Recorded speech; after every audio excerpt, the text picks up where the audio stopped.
हम लोग last class में जैसा कि अभी हमने मीनिंग करा था, लास्ट क्लास के अंदर इकोनॉमिक्स का मीनिंग करा, इकोनॉमिक के अंदर प्रॉब्लम क्या है, बेसिकली हम इकोनॉमिक्स क्यों पढ़ रहे हैं, हमने वो चीज़ देखी थी।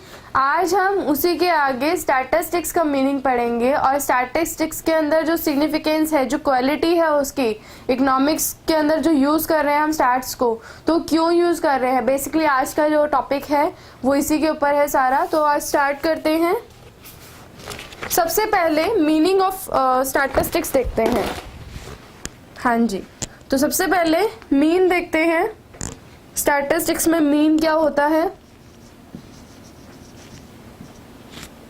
मीन के अंदर स्टैटिस्टिक्स जो है, स्टैटिस्टिक्स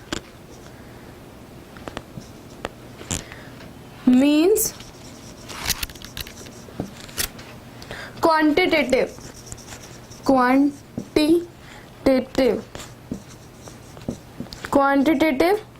इंफॉर्मेशन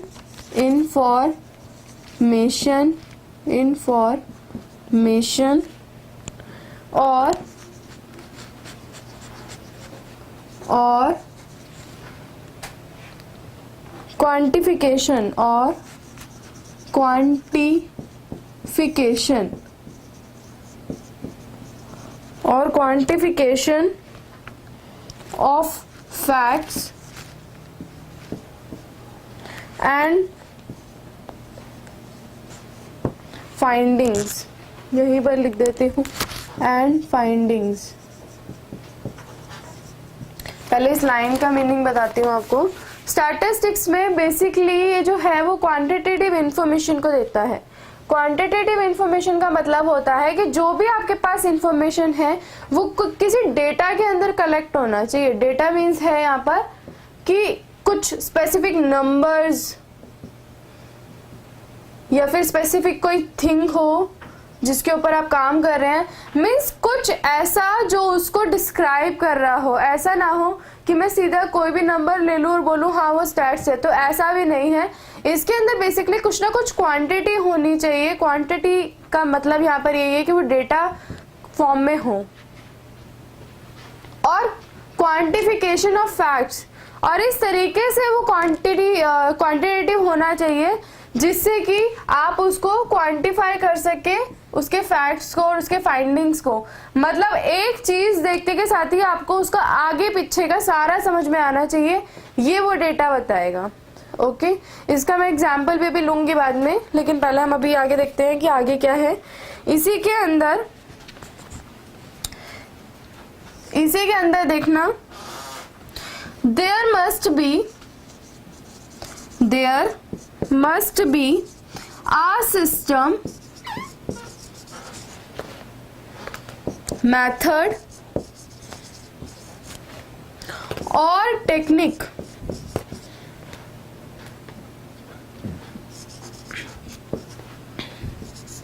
अब जो मीनिंग ऑफ क्वांटिटेटिव इंफॉर्मेशन है वो इन सब से आपको क्लियर होगा जो मैं आगे लिख रही हूँ। और टेक्निक, मेथड और technique to collect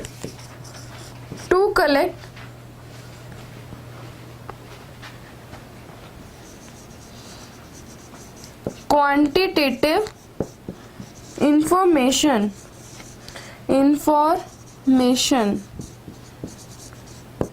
also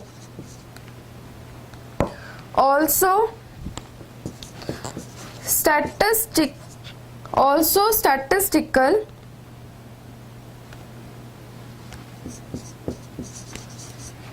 information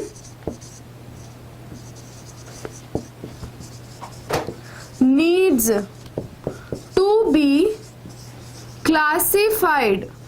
अभी ये पूरा मीनिंग अभी मैं आपको दोबारा समझाऊंगी, आप बस इसको लिख लीजिए पहले तो। क्लासिफाइड, टेब्यूलेटेड और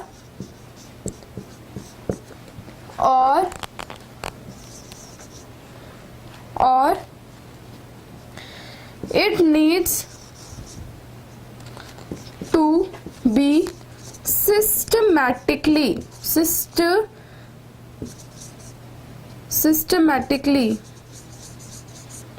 presented.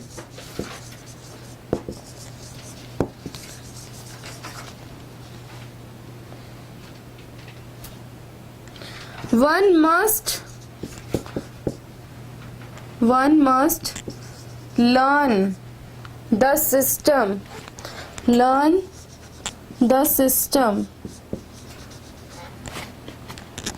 of presentation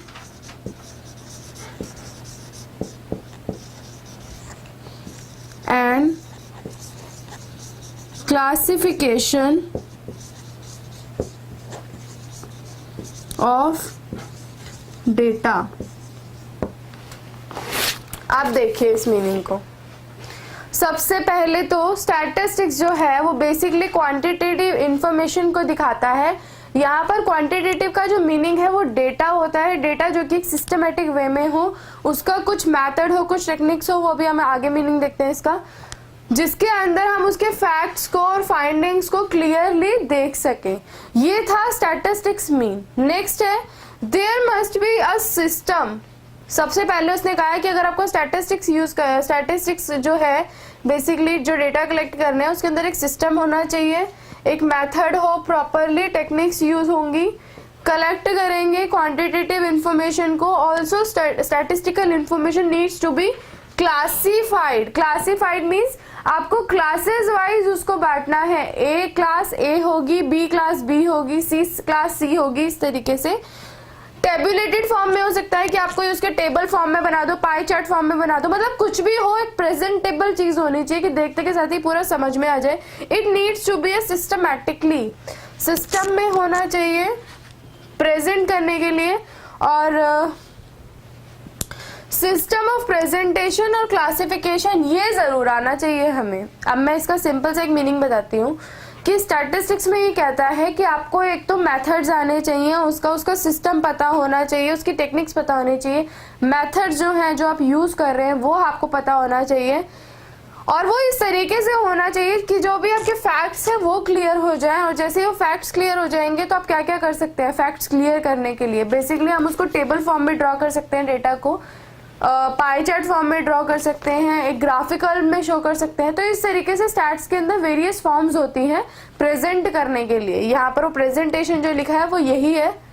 नेक्स्ट है क्लासिफिकेशन, कि आप जब भी किसी चीज को एज एन स्टैटिस्टिक्स डेटा उठा के लेकर आते हैं, फॉर एग्जाम्पल अगर मैं पॉपुलेशन का एग्जाम्पल हूँ, आप पॉपुलेशन उठा के लेकर आए हैं इंडिया की, सबको पता है कि हाँ होगी 100 करोड़, अब तो 120 करोड़ है, अब तो उससे भी ज्यादा हो गई होगी। जो लास्ट रिकॉर्ड था वो 120 करोड़ का था, अब तो उससे भी ज्यादा हो गई होगी। तो इस तरीके से हम बोलते हैं कि हाँ इतनी है। मान लीजिए कि अगर 120 करोड़ भी है पूरे इंडिया की पॉपुलेशन, तो उसको मैं एज एन स्टैट्स में कैसे दिखाऊंगी, मैं उसको स्टेट वाइज दिखाऊंगी कि हाँ महाराष्ट्र में इतना है, दिल्ली में इतना है, राजस्थान में इतना है, कर्नाटका में इतना है, इस तरीके से केरल में इतना है। तो वो स्टेट्स वाइज जो मैं प्रेजेंट कर रही हूँ डेटा को कि हाँ इतने हैं, वो है स्टैटिस्टिक्स का प्रेजेंटेशन फॉर्म। एक और चीज, जब भी हम स्टैटिस्टिक्स में करते हैं, स्टैटिस्टिक्स में बेसिकली ठीक है आपने स्टेट्स दिया, स्टेट्स के आगे आपने उसका नंबर्स लिखा, आप इसको और अच्छे से कैसे प्रेजेंट कर सकते हैं, टोटल नंबर्स के आगे आप उसको आगे और दिखाइए कि फीमेल इतनी है, मेल इतने हैं। इस तरीके से आप उसको जितना अच्छे तरीके से प्रेजेंट कर सकते हैं वो करेंगे। अब आप इसको 1 मिनट है आपके पास, इसको जल्दी से देखिए, देन हम आगे इसका और एक पॉइंट करते हैं।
ओके, नेक्स्ट पॉइंट जो हमारा है, अब हम वो क्लियर करते हैं कि आगे वो किस तरीके से बात कर रहा है।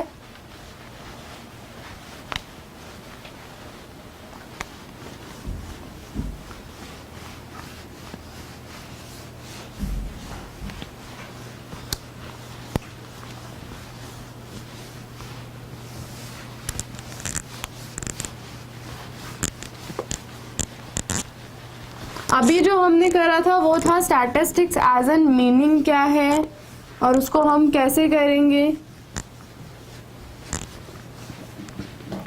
जो डेटा है उनको कैसे कलेक्ट करना है, बेसिकली अभी हमने वो पॉइंट करा था।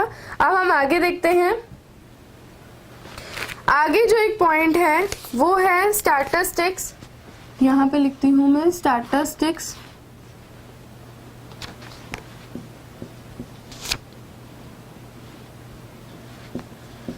स्टैटिस्टिक्स में दो तरीके से ये डिफाइन होता है। एक है सिंगुलर सेंस में, एक है उसका प्लूरल सेंस। ये एग्जाम में भी इसी तरीके से आएगा कि सिंगुलर प्लूरल पूछ ले आपसे, अलग अलग या एक साथ कैसे भी। इसमें सबसे पहले तो हम लोग सिंगुलर करेंगे कि सिंगुलर में वो क्या बात बोलता है। सिंगुलर में basically it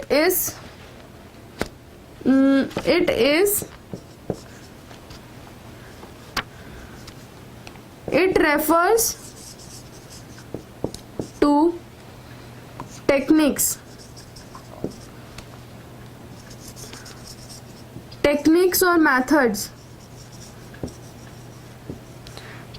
or methods relating to collection, classification,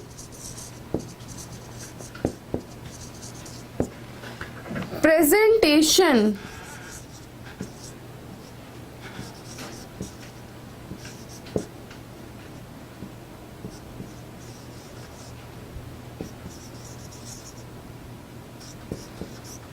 analysis and interpretation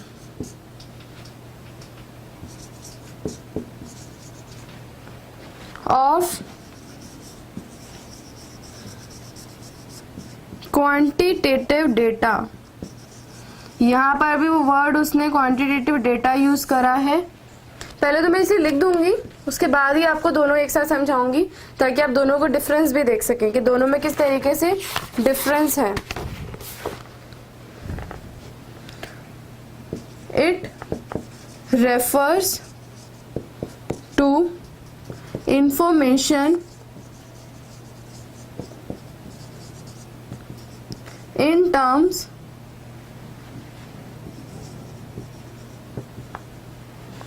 of numbers,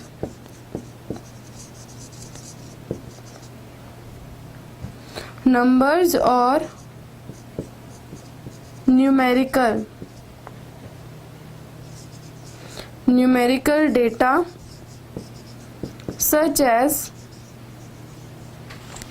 population का, जैसे मैंने आपको एग्जांपल दिया था, population statistics का बेसिकली मीनिंग ही यही है कि collection of data, presentation of data, basically data के बारे में ही बात करेगा।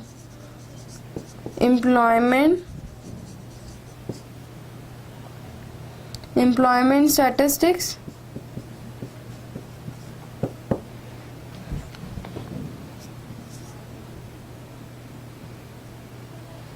एटसेट्रा। ठीक है, अब हम इसका मीनिंग देखते हैं। ये जो है सिंगुलर सेंस के अंदर, ये है प्लूरल सेंस के अंदर, दोनों के अंदर किस तरीके से बात हो रही है। यहाँ पे वो कह रहा है कि it refers to techniques of और मैथड्स। यहाँ पे वो कह रहा है कि टेक्निक्स और मैथड्स रिलेटिंग टू, रिलेट किससे करेगा, कलेक्शन, क्लासिफाई होगा, फिर प्रेजेंट करेंगे, फिर एनालाइज करेंगे, इंटरप्रिटेशन होगा किसका, क्वांटिटेटिव डेटा का। सिंगुलर सेंस में ये बेसिकली ये बात कहता है कि टेक्निक्स और मेथड्स से रिलेट करता है। और रिलेट कैसा होगा कि पहले हम उसको कलेक्ट करेंगे डेटास को, देन हम उसको क्लासीफाई करेंगे, उसका एनालाइज करेंगे, उसको प्रेजेंट करेंगे, और देन जो भी उसका रिजल्ट आएगा उसको इंटरप्रेट करेंगे। यहाँ पे वो क्वांटिटेटिव डेटा को ये सब चीजें कर रहा है। यहाँ पर भी वही है। प्लूरल सेंस में it refers to information in terms of numbers. यहाँ पर वो इंफॉर्मेशन इन टर्म्स, जो भी इंफॉर्मेशन है, क्वांटिटेटिव डेटा है, जो भी इंफॉर्मेशन है इन टर्म्स ऑफ नंबर्स और न्यूमेरिकल डेटा। बेसिकली कह रहा है कि जो भी डेटा आप कलेक्ट करोगे ना, वो एग्जैक्ट नंबर्स और न्यूमेरिकल डेटा होना चाहिए। वो ऐसा ना हो कि आप कुछ भी एस्टिमेट बेस पर कर रहे हैं। कुछ भी स्टार्ट्स में एक तो कुछ भी एस्टिमेट बेस पे नहीं होता है, एवरेज बेसिस पर हो सकता है लेकिन एस्टिमेट बेसिस पर नहीं होगा। और जो भी काम होगा उसका एग्जैक्टली हमारे पास नंबर्स ऑफ डेटा पूरा होगा। ठीक है, तो यहाँ जो हमने सिंगुलर सेंस करा वो हम जस्ट ये बता रहे थे कि हाँ उसके अंदर टेक्निक्स और मेथड्स किस तरीके से यूज हो रही है। लेकिन प्लूरल सेंस के अंदर उसने एग्जैक्ट वर्ड का यूज करा है, दैट इज नंबर और न्यूमेरिकल डेटा। तो दोनों ही मीनिंग, स्टैटिस्टिक्स जो है वो बोथ वेज के अंदर डिफाइन है, सिंगुलर में भी प्लूरल में भी। दोनों का मीनिंग ऑलमोस्ट आप कह सकते हैं कि सेम है। बस ये है कि यहाँ पर वो कलेक्शन, क्लासिफिकेशन, प्रेजेंटेशन, एनालाइज कर रहा है लेकिन किसको करेगा? नंबर ऑफ न्यूमेरिकल डेटा को ही तो करेगा। तो बेसिकली सिंगुलर सेंस में ये मीनिंग है, प्लूरल सेंस में ये मीनिंग है। दोनों ही मीनिंग आपको अच्छे से होने चाहिए प्रिपेयर। सिंगुलर की बात करूंगी तो कौन से वर्ड माइंड में आने चाहिए? ये 5 चीजें, ये 5 चीजें आपके माइंड में होनी चाहिए जैसे ही मैं सिंगुलर के बारे में बात करूंगी तो। ठीक है, collection, classify, present, analyse and interpretation. Plural के अंदर मेनली ये आपके माइंड में होना चाहिए कि जो भी इंफॉर्मेशन है वो नंबर्स या फिर न्यूमेरिकल डेटा में होगा। बाकी ये तो इसका एग्जाम्पल हो गया है। तो इस तरीके से सिंगुलर और जो प्लूरल है दोनों ही एकदम, मतलब वैसे तो डेफिनेशन वाइज दोनों एकदम अलग है, लेकिन जब तक आप ये चीज नहीं करोगे तब तक आप इस पे कैसे पहुंचोगे, या फिर अगर आप ये नहीं करोगे तो इसको कैसे करोगे। तो ये वही चीज है कि आपको जो भी कलेक्ट करना है डेटा वो नंबर्स और न्यूमेरिकल डेटा होना चाहिए। क्लासीफाई भी कर रहे हो, प्रेजेंट भी कर रहे हो, मतलब जो भी काम कर रहे हो वो इस न्यूमेरिकल डेटा में होना चाहिए। बेसिकली ये वाली बात थी। तो आज के लेक्चर में मैंने बेसिकली आपको स्टैटिस्टिक्स का मीन बताया, एज एन सिंगुलर वाइज बताया, सिंगुलर सेंस में, प्लूरल सेंस में। आज के लेक्चर के लिए इतना ही काफ़ी है। See you in next class. Thank you, take care.